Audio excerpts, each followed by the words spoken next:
Minggu lalu, indeks harga saham gabungan masih saja terlihat lesu. Indeks terus bergerak di level 6.800, turun nyaris menembus level 6.700. Saham-saham big cap pun belum ada yang bergerak naik dengan meyakinkan. Bagaimana minat investor asing terhadap saham-saham di Indonesia? Apa saja sektor-sektor yang akan menarik? Berikut wawancara dengan Henry Wibowo, Head of Indonesia Equity Research, JP Morgan Indonesia. Kita dari equity market memprediksi bahwa IHSG akan menyentuh level 7.500 untuk akhir tahun ini di 2023. Pandangan kita masih positif. Rating yang kita berikan untuk Indonesia Equity adalah overweight, salah satu preferred market kita di Asia Pacific. Indonesia di tahun 2022 itu salah satu one of the best performing market, bukan cuma di Asia Pacific tapi di satu dunia ya. Kalau ditanya kenapa, jawaban gampangnya, satu, commodity super cycle. Kedua, current account surplus. 10 tahun terakhir karena account defisit terus, CAD terus gitu kan. Tapi udah 1,5 tahun terakhir nih CAS, current account surplus. Jadi ada banyak berita baik di tahun 2022. Mungkin semuanya nggak akan berlanjut di tahun 2023, tapi tailwinds-nya masih ada. Terutama di semester 1 2023 ya. Jadi kita masih melihat domestic resilience amidst external headwind. Jadi konsumsi domestik yang masih sangat kuat meskipun kita banyak external headwind nih. Ada resiko global resesi di Amerika, ada resiko global resesi di Eropa. Tapi kalau ditanya apakah Indonesia ada resiko buat resesi, sangat kecil. Sangat minimal ya, kita optimis jawabannya mungkin enggak gitu. Tapi kalau ditanya apakah ada perlambatan pertumbuhan, tentunya pasti ada. Tapi dibandingkan negara-negara lain, dibandingkan negara-negara tetangga, pastinya kita akan lebih baik. Kenapa? Karena PDB kita itu kira-kira ukurannya 1,2 triliun US dollar. Saya nggak biasa pakai kata-kata 1,2, biasa kan 1,1 atau 1 triliun US dollar. Kalau kita lihat data terakhir sudah 1,2 triliun US dollar. 55% dari PDB kita adalah domestic household consumption atau konsumsi di domestik. Kita memiliki 280 juta penduduk, jadi marketnya sangat resilient.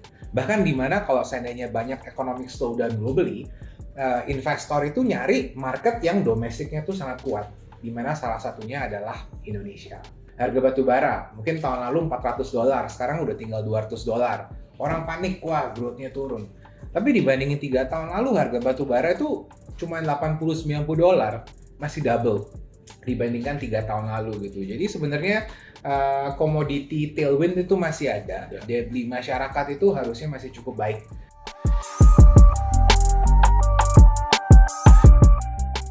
Nah, kita melihat ada 5 tematik di Indonesia untuk tahun ini, terutama di pasar modal. Yang pertama itu kita sangat bullish untuk EV ecosystem, electric vehicle ecosystem. Jadi kalau 3 tahun lalu biasanya kita ngebahas yang namanya nikel. Terus 2 tahun terakhir nikel processing jadi baterai. Tahun ini fokusnya adalah bikin mobil, bikin motor di Indonesia. Makanya kata-katanya bukan cuma EV, tapi end-to-end EV ecosystem. Dari hulu ke hilir, dari nikel, proses nikelnya, bikin smelter, bikin baterai, bikin mobil, bikin motor juga. Dan ini akan mendongkrak FDI Indonesia sangat-sangat baik ya. Makanya kita sangat optimis. Kalau kita lihat data gross FDI yang dikeluarin BKPM tahun lalu, rata-rata kira-kira 30 miliar US dollar.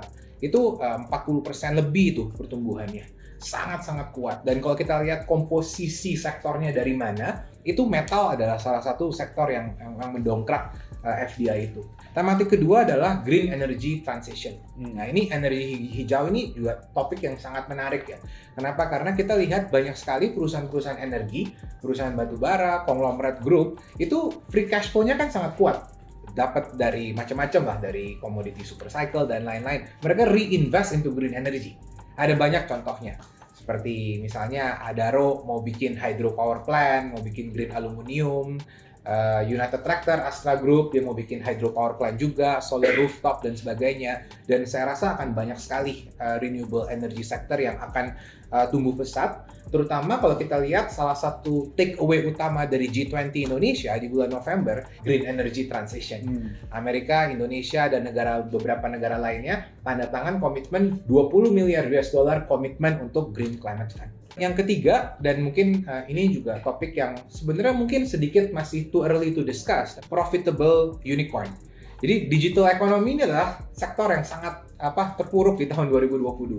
Kenapa? Karena perusahaan yang masih rugi atau kita sebutnya growth company itu pasti akan underperform ketika suku bunga lagi naik. Tapi kita melihat ekspektasi suku bunga memuncak sudah dekat. Kalau kita lihat di Amerika itu suku bunga mungkin akan memuncak di kuartal 2 2023, bahkan Indonesia ada kemungkinan di kuartal 1 udah memuncak nih di 5,75%. Kalau dengar Pak Peri pidato terakhir sepertinya udah stop dulu nih di level 5,75%. Jadi mungkin ada light at the end of the tunnel. Dan kalau kita lihat semua perusahaan internet yang tadinya misi nomor satunya adalah growth at all costs, sekarang berubah jadi profit. Jadi mereka harus cari cara bagaimana bisa naikin commission rate, mengurangin subsidi, mengurangin diskon, EBITDA-nya positif, lalu net profit-nya positif. Digital economy itu kira-kira ukurannya sekitar 50 miliar US dollar, hampir 5% dari PDB kita. Jadi cukup besar. Memang nggak sebesar sektor consumer atau sektor komoditi, tapi itu bisa menjadi salah satu growth engine kita ke depannya ya.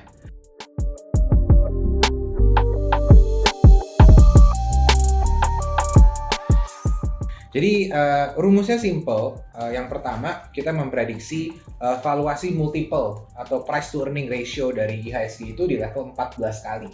14 kali itu adalah level dari median 10 tahun terakhir yang menurut kita cukup wajar untuk kita pakai di target multiple. Yang kedua adalah pertumbuhan laba perusahaan atau kita sebutnya earnings growth yang kita ekspektasi di level 5%. Jadi kalau kita kaliin 14, earnings-nya terus naik 5% sampai di target 7.500. Nah, tema yang saya mau garis bawahi ini adalah sektor rotation. Jadi bagaimana cara IHSG bisa mencapai 7.500 ini nggak semua sektornya akan naik. Contoh kalau sektor komoditi, sektor energi, yang tahun lalu mungkin pertumbuhan labanya double atau triple, tahun ini pasti pertumbuhan labanya negatif. Kenapa? Karena harga batu bara udah turun, harga kelapa sawit sudah turun gitu. Tapi ada beberapa sektor yang justru kebalikan benefit, seperti sektor konsumer. Sektor konsumer itu tahun lalu labanya kegerus, marginnya kegerus, karena harga raw material input cost mereka itu naik. Karena semua harga agriculture naik, harga komoditi naik, margin mereka turun. Tahun ini justru kebalikan. Mereka bisa melihat marginnya naik, makanya pertumbuhan earnings growth dari sektor consumer justru naik cukup kencang. Yang kedua, sektor perbankan. Sektor perbankan juga masih tumbuh sangat-sangat baik. Kalau kita lihat pertumbuhan kredit di sektor perbankan per bulan Desember itu 12%. Melampaui semua ekspektasi. Ekspektasi market itu kalau ditanya pertengahan tahun lalu palingan 6-8%, 5-7%. Tapi ternyata tutup di 12%. Tahun ini kita memprediksi pertumbuhan kredit masih di level 5-10%. Dan yang paling penting likuiditasnya itu sangat-sangat baik ya. Likuiditas LDR perbankan masih di bawah 85%. Provisioning expense trend atau credit cost cycle itu masih sangat-sangat rendah. Makanya pertumbuhan laba sektor perbankan itu masih cukup baik. Kalau kita lihat komposisi market kita IHSG, hampir 50% itu sektor perbankan. Jadi selama sektor perbankan yang masih baik, apalagi sektor consumer juga baik, yaitu sektor kedua terbesar, saya rasa prospek IHSG masih cukup baik ya.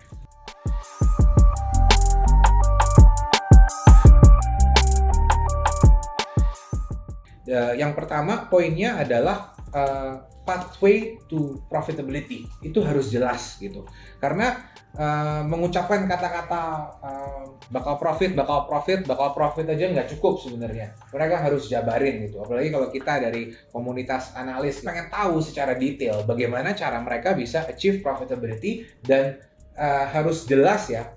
Sekarang orang-orang maunya EBITDA, orang udah nggak mau ngeliat yang namanya contribution margin lagi gitu.